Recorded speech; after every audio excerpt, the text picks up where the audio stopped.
Hey everyone, you're watching We Had That, and in this video I'm going to talk about the 1984 Star Wars Nikto action figure. Just like most boys I knew in the early 80s, I was a huge Star Wars fan. Kenner's action figures from Star Wars and The Empire Strikes Back were easily my favorite toys during the late 70s and early 80s. There for a while, I'm pretty sure I had every Star Wars figure that Kenner had released. I spent hours creating adventures for these amazing action figures. In 1982, the G.I. Joe Real American Hero line started showing up in toy stores, and my interest became divided between G.I. Joe and Star Wars, with G.I. Joe probably getting more of my attention just because they were new and therefore more exciting at the time. Still, when the first figures for Return of the Jedi started showing up in 1983, before I had even seen the movie, that got my attention, and Star Wars was on my mind again.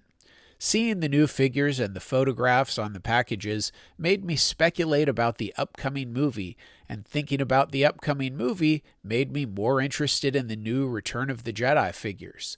So in 1983, I was more excited about Star Wars figures than I had been for a while. Even though I really enjoyed the movie when it finally arrived in theaters, it wasn't long before I was back to thinking about G.I. Joe. There were more Return of the Jedi figures released in 1984, a wave of 12 figures earlier in the year, and 2 additional Ewok figures that came out later in the year. Nikto was part of the earlier 1984 wave of 12 figures. By this time, I was far more excited about G.I. Joe, which was now in its 3rd year. I was reading the G.I. Joe comic books and close to the height of my excitement about the G.I. Joe figures. Still, I'll always love Star Wars, so I did pick up a few more Star Wars figures as this wave arrived in my local toy stores. Nikto was one of the last Star Wars figures that I got as a kid. I don't remember playing with him very much, and from looking at these photos of my childhood Nikto figure, you can see that he doesn't have much wear at all. I think the few paint chips that he has on his back may be more the result of lying on his back in my action figure case for decades in a humid basement than from play wear on the figure. Like most Star Wars figures, Nikto came with one accessory, which was a staff of some sort. The design of the figure itself was excellent, capturing the likeness of the character from the movie very well. From the details of the face to his outfit of helmet, shoulder and chest armor, light blue vest over a white long-sleeve shirt, belt, gray pants, this figure was a good representation of what we saw in the movie. Kenner didn't include the yellow stripes on the sides of his pants, which is an understandable cost-cutting choice that honestly I didn't really care about at all. In fact, I never noticed it until researching the character and comparing details of the figure and on screen. Also, Kenner left off one of the pouches on his back for some reason, but again, that's something that I never noticed before.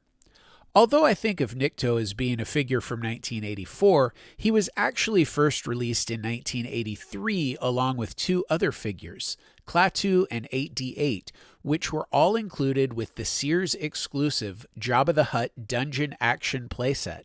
Starting in 1984, Nikto was released as a regular carded figure. Over the years, he was available with several different cards, but the version that came with my figure was, I believe, the first version of the Nikto carded figure, which shows 77 figures on the back, along with 4 different toy sets at the bottom. I keep calling this figure Nikto, and I guess technically that was the name for the figure. At the time that I was playing with Star Wars figures, all of us kids just knew this character as Nikto because that was the name printed on his card back. However, as more Star Wars information came out over the years, it turned out that the character's species is Nikto, which had 3 subspecies. This particular Nikto's subspecies is Kajain'sa'Nikto, and his proper name is actually Lathe.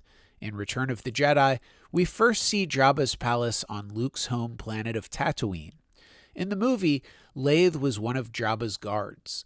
While Luke, Han, and Chewbacca waited on the first skiff to be thrown into the Sarlacc pit, Lathe was on the second skiff, which was flying around in the area, presumably to provide extra security.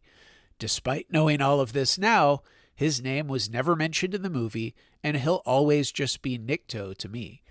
An interesting side note about filming Return of the Jedi.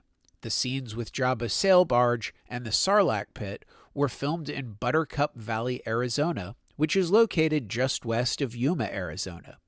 Temperatures were regularly reaching 110 degrees Fahrenheit while filming, and the actors were in costumes that completely covered their bodies and heads. Because it took the actors so long to get into their costumes, they couldn't easily take off the masks, so to cool the actors down, crew members would open the mouths of the masks and use little fans to blow air into them. The actors would also need to stay hydrated by constantly drinking water, which was a bit difficult because of the masks. So they had to drink water through straws. What do you think of Nikto? Did you have a Nikto action figure as a kid? If so, how did he fit into your adventures? Do you remember what you thought of him at the time? Has your opinion of him changed over time?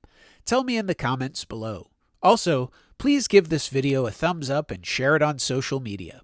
If you enjoy my content, please subscribe to my channel and hit that notifications bell so that you'll be notified when I post new videos. And one last thing, if you're a fan of toys, you should know about ToyLanta, the biggest toy show in the southeastern United States, held annually just north of Atlanta, Georgia.